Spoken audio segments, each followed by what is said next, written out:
natin, ang tinutukoy din ni Jesus na nagmamay-ari or the owners ay ang ating Panginoong Diyos. At na ipapabatid ang katangian ng nagmamay-ari. The characteristic of the owners.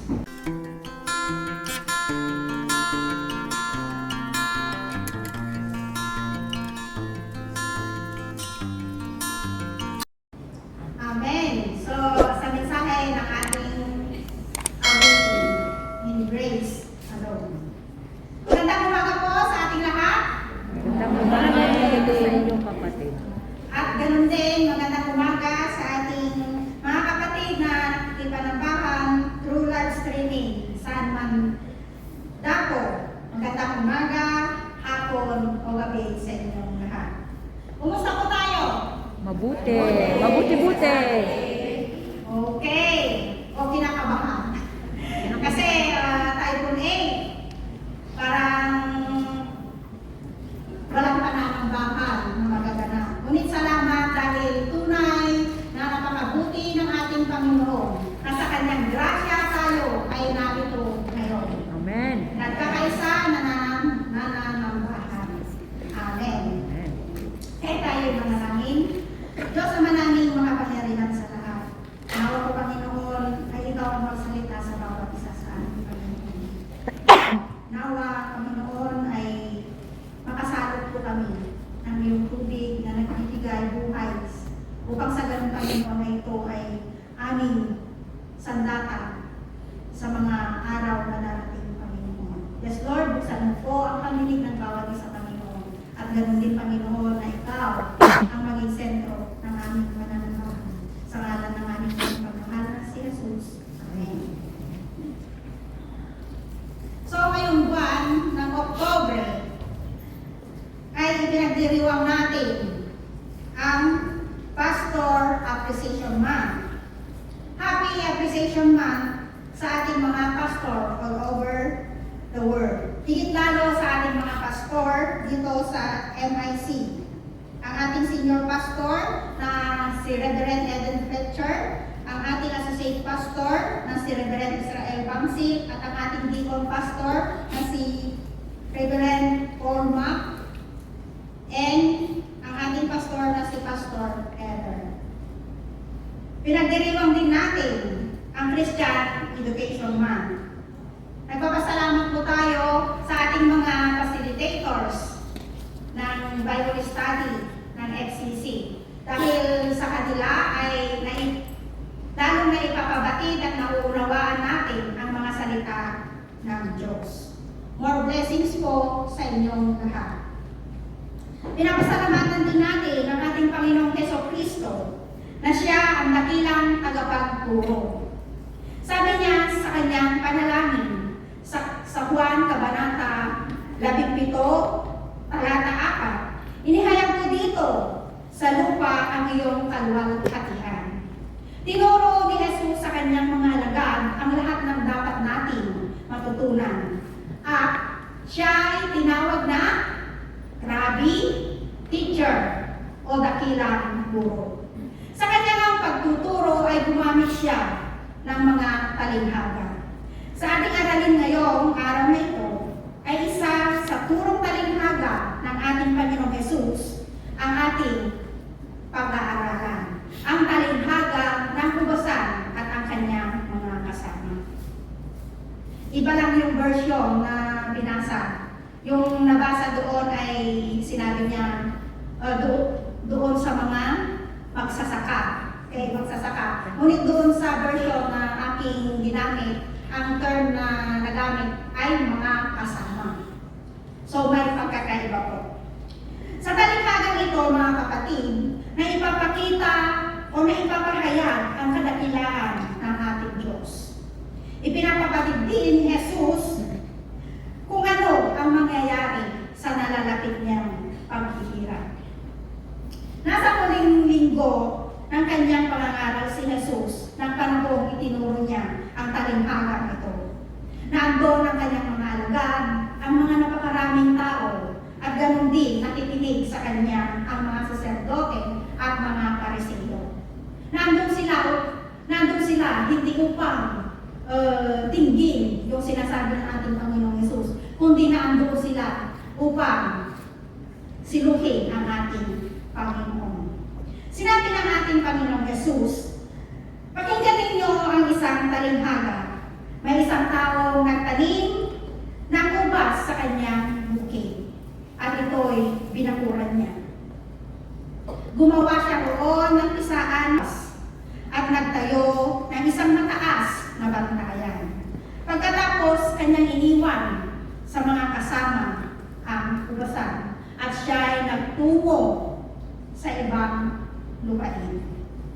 Ang tinutukoy ni Jesus sa talinghaga na isang tao ay yung nagmamayari or the owners.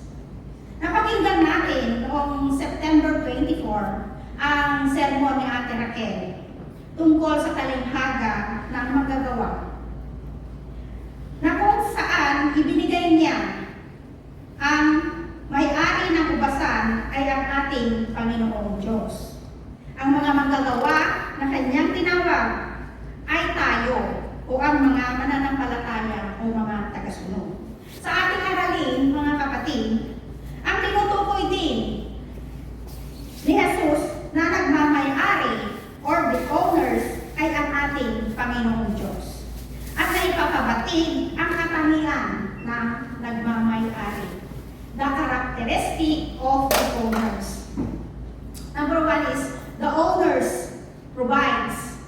Number 2, the owners instruct. The owners restores. And number 4 is the owners give rewards. The owners provides. The owners provides everything. Inihanda niya ang lahat. Ang malawak na lupain, kanyang tinamnan, at kanya itong pinakuha. Gumawa ng pisaan ng ubas para sa darating na anihan. Napakabuti ng nagmamay-ari ito. Siguradong wala nang alalahanin ang kanyang mga kasama.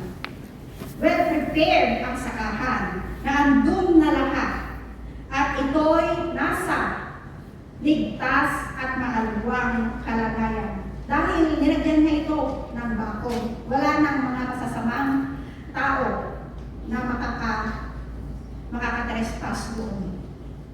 Napakita na niya napakita na niya okay na ang lahat. Kanya nang iniwan ito sa kanyang mga kasama. Take note, mga kapatid, dito sa version natin binasa. Take note, mga kapatid, yung term na nagamit, kanyang mga kasama. Which is, ibig sabihin, hindi alipin ang turing ng may-ari ng ubasan, kundi mga kasama. Pag sinabi natin mga kasama, mga kapatid, ibig sabihin co-workers, co-coordinators. Sa ating FCC, gano'n ang tawag. Pantay-pantay ang kanyang tingin. Co-owners ang mga kanyang mga kasama. Kapantay ang tingin niya sa kanila. Walang pag-aalinlangan kung gano'n. Tiwalang-tiwala siya na sa pag-alis niya ay aarugayin mabuti ang kanyang pinagkatiwala sa mga kasama. Dahil kung paano siya nagmamalasakit, ganun din ang kanyang mga kasama. Iniwan niya ang ubasan sa kanyang mga kasama at nagtungo sa ibang lupain. When God created all things, He created man in His image. Nilikha niya tayo sa kanyang wangis. Binigyan niya tayo ng puso upang magmahal na tulad niya. Binigyan niya tayo ng isip upang makapag-isip at makapag-desisyon ng tama at nakaayon sa kanyang kalooban. Binigyan niya ng karapatan ang tao upang mamahala sa lahat ng bagay. Sa pagbibigay niya ng karapatan ito, itinuro niya ang lahat ng pangangasiwa dito. The owners instructs. Sa ating aralin sa Exodo, binigay ng ating Panginoong Diyos ang 10 utos sa mga Israelites upang ito ang kanilang susundin at maging batayan upang sila ay mabuhay ng tama na may takot sa Diyos at ito'y patuloy na naipapangaral sa lahat ng salimlahi at lahat ng henerasyon. Ayaw ng Diyos na tayo'y magkasala. Ang tanging nais niya na tayo'y mamuhay ng nakakalugod sa Kanya. Kaya nga, inihanda na niya ang lahat. Pati ang mga instruksyon, inihanda na rin niya. Inihanda niya ang mga utos na dapat natin sundin. Sa ating pagsamba, ang Diyos lamang ang dapat natin sambahin. Ang Diyos na buhay, hindi ang mga Diyos-Diyosan, mga larawan, mga inukit na kahoy, at mga nililok na mga rebolto. Diyos mismo ang nagsabi, akong si Yahweh ay manimuhuin. Bilang mga Kristiyano, may tungkulin tayo rumispeto at magmahal sa ating kapwa. Paggalang sa magulang, pamumuhay na may dignidad sa pamamagitan ng huwag pagtitil ng buhay ng iba. Huwag agawin ang asawa ng iba. Huwag magnakaw, huwag magmarites o manira ng kapwa, at huwag maging sakim. Ang mga ito ay aral na dapat nating ipamuhay. At ito, ang mga aral din ito ay may naghihintay na bunga o reward sa atin. The owner's instructs. Nag-iwan ng may-ari ang ubasan sa kanyang mga kasama na andoon ang ating tuntunin at kasunduan. Isa na rito ang pagbibigay sa kanya ng kanyang kaparte pagdating ng anihan. Nang dumating na nga ang panahon ng pitasan, pinapunta ng may-ari ng ubasan ang kanyang mga alipin upang kunin sa mga kasama ang kanyang kaparte. Dahil sa pagkagahaman, sinunggaban ng mga kasama ang mga alipin. Binugbog nila ang isa, pinatay ang pangalawa, at pinagbabato ang pangatlo.